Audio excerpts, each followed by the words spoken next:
Okay, so we're gonna do the ChiRunning body looseners, and we wanna use these before you do a run or before you do a workout to help loosen up the body, kind of gets the synovial fluid moving in your joints and just makes your run and your workouts much, much better.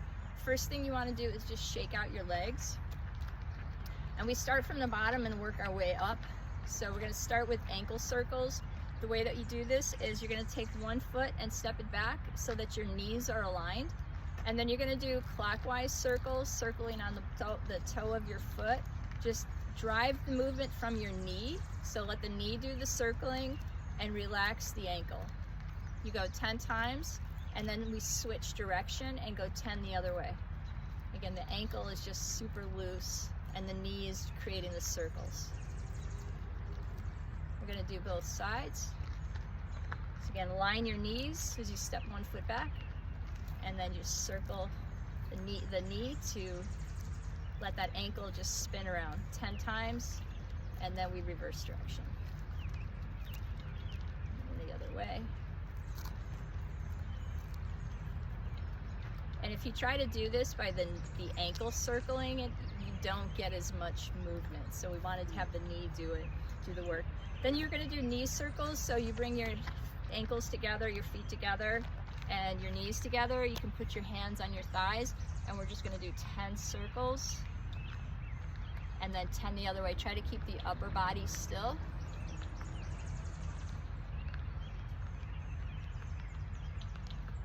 And then reverse direction.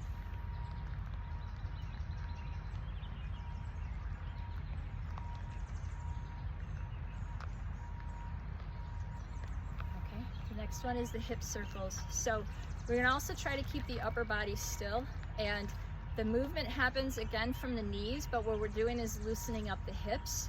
So you're gonna go clockwise circles, and you're gonna bring your right knee forward and then out. So we're going clockwise, circling those knees, and just loosening up the hips. See how that feels? Doing that 10 times.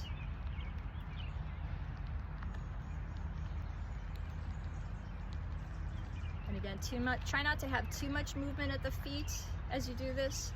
You really want the knees to move and loosen up the hips. Okay? And if it happens to feel a little awkward, you can do this doing one knee at a time. And then try the other side. And although the knee's doing the movement, you could place your hand towards the hip socket, the greater trochanter, and you can sort of feel that movement circling the ball of the femur in the socket of your pelvis. Okay, sacrum circles are next, and I like to place one hand behind my pelvis and one hand in front, and we're going to start with an anterior pelvic tilt. So you tip your pelvis forward, lifting the backside, and then you're going to lift.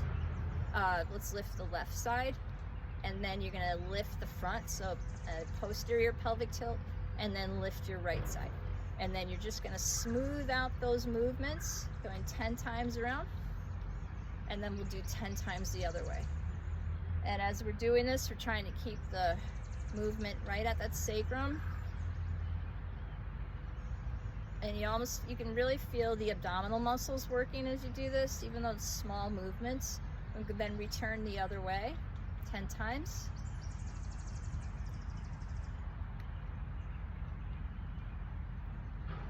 You feel your abdominals. So there's an exercise called stirring the pot. If you've ever done that, where you use a big Swiss ball or exercise ball, and you have your forearms on it, and you try to stir that around. And that's sort of what this feels like to me. Okay, then we're gonna do pelvic rotations. So this is similar in ChiRunning. I've mentioned the pelvis rotation, how when we run, we bring our leg back to create a longer stride, and this is the exercise that works on that. So you step one foot back, the weight's going to be on your front foot, and then you're going to just simply bring that hip back and release it. And you don't want to lift your hip up, so we want to keep the pelvis balanced. Keep the upper torso still. And if you think of a bowl of soup, we're just swirling the bowl of soup. We're not tipping it, so we want to balance pelvis. And then you can also do this by taking, so if you're doing your right leg, take your left arm and swing it back. And you'll feel that's creating that rotation. So this is how we use our core to connect the upper body with the lower body. And then switch the other way to the other leg, so other leg goes forward. The leg that's back, the pelvis rotates to the rear on that side.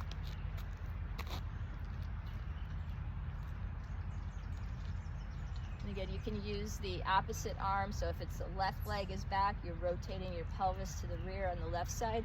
You can bring your right elbow to the rear on that swing. The other thing you might notice as I'm doing this, you'll see my shirt wrinkle a little bit as I bring my pelvis back, and then I release it. And that's one way we can see if we're doing it correctly. Okay, the next one that we're gonna do is spine rolls. So if anybody's done yoga and you know your sun salutations, there's also a standing version. So we'll inhale up, exhale towards a forward fold. So just kind of relax, and then place your hands on your shins in that flat back position on your inhale. And then you'll stretch the back of the thighs a little bit. Exhale to the forward fold. And then we're going to start to come up, rolling up one vertebrae at a time. On the inhale, reaching up, exhale, forward fold. Hands to the shin on that inhale, flat back. Stretch your spine. So top of your head, you're looking straight down at the ground, the top of your head reaching forward, your tailbone reaching back, lengthening your spine. Exhale, forward fold, and then all the way up on the inhale. We'll do that one more time. Exhale. Inhale, hands on the shin, flat back, again lengthening the spine, you're looking straight down. Exhale, that ragdoll shape, and then you're gonna bend your knees, push your feet down into the ground, rising up, taking that reach up. Okay, the next one is a spinal twist. So you have your feet again about hip distance apart, or they could be slightly wider.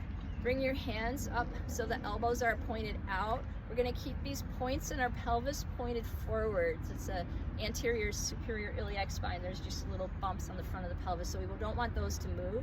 We're gonna rotate from our 11th and 12th thoracic vertebrae.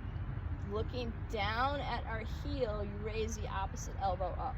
So we don't want to crunch, we want to still lengthen here on the side. And then we're going to come up and rotate the other way. Looking down at our heel, lifting the opposite elbow up. So 2 more to each side. And you're going to feel that lengthening on your side body.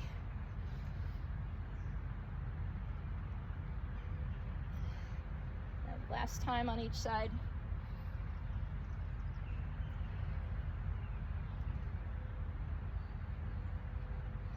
Okay, then our shoulder looseners are next, and this movement, we just want to relax the arms. Make sure you have enough distance between you so if your arms are extended out, you're not going to hit anybody, and you're just going to let your arms be floppy, and you're driving the movement from your hip. So you bring your hip forward and snap it, and the arms just go along for the ride. So just let them be nice and loose. And a lot of these have come from Tai Chi. So you may have, those of you who practice Tai Chi may have done something similar. And just, you don't have to rotate your whole body. We want to just kind of let those shoulders move and the arms move. Okay, then the last one, shoulder rolls. And then you can just inhale your shoulders up, exhale, bring them over and back.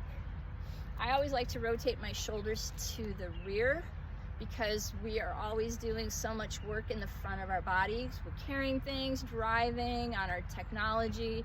So we're already pretty tight here and our backs are stretched, those muscles stretched a little bit more. So opening up the chest is better, I feel. Then the last thing is the grounding stance. So we're gonna, again, take our feet maybe a little wider now, a little wider than hip distance apart. Feel the tripods on the bottoms of your feet. We're going to think of our center of mass, which is about 3 fingers below our belly button. That's where we have our dantian, where we store our chi. That's 1 finger length inside. We want to think about the energy that we have there. Draw that down our legs towards our feet, and then draw it all the way back up. So keep your knees slightly softened. You don't want to lock them out. You close your eyes, take a few breaths, and then you are ready to run.